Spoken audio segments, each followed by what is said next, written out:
Let's go to France and find out what the hell is going on there. Gavin Mortimer is there, hopefully taking cover from the baton charging, the tear gas and the fire. Gavin, a very good morning to you.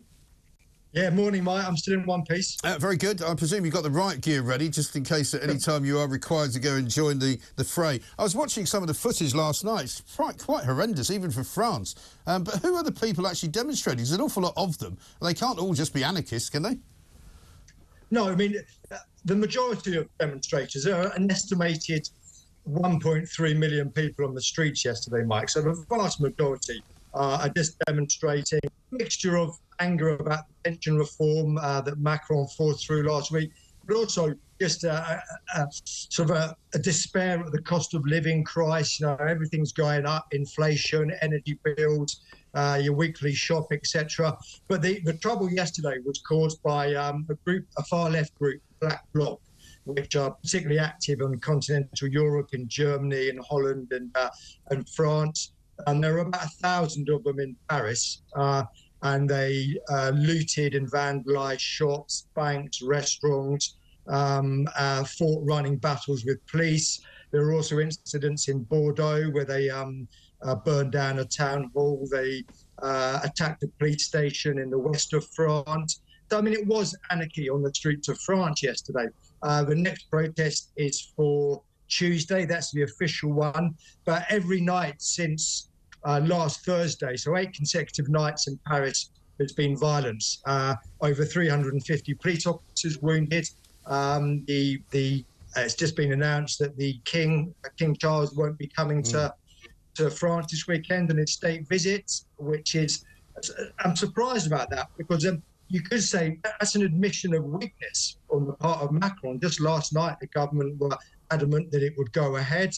And so is this the first sign that Macron is worried? He spoke to the nation on Wednesday and was his usual cocksure self, but he must have been rattled by the ferocity of what happened yesterday. I think so, because, I mean, just watching the footage there of some of the crowds in sort of happier moments before the fires started and before the baton charging was going on, they all seem to be pretty well coordinated, but they look like quite a mix of people, different ages, you know, different types of people. They're not the normal. I suppose what I'm saying is they're not the normal sort of masked up anti-globalist types that you don't normally see.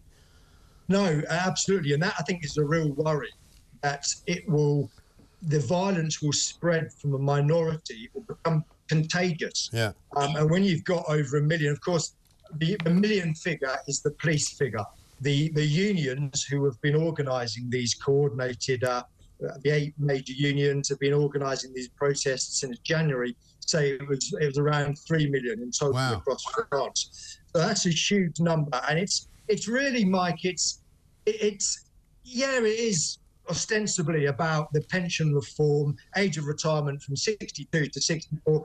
It goes much deeper. It's tied back to the yellow vests of 2018, and as I said, just this general feeling that the country's in decline. There's an elite that is out of touch, that treats the little people with contempt. And this has been building. It's really since Macron took office in 2017. You know, he's not a man, as you know, who does humility. No. And he just seems to enjoy antagonising the French. But has he antagonised them one time too many? No, exactly right. Interesting times indeed. So presumably it's going to be a pretty hairy weekend if anybody's coming over to France. And will it spread beyond Bordeaux to other places? Yeah, I mean, I wouldn't advise coming to Paris at the moment because, of course, you haven't just got the riot. You've also got mountains of rubbish on the streets because there's a bin strike that's been going on for about 2 weeks, rats everywhere.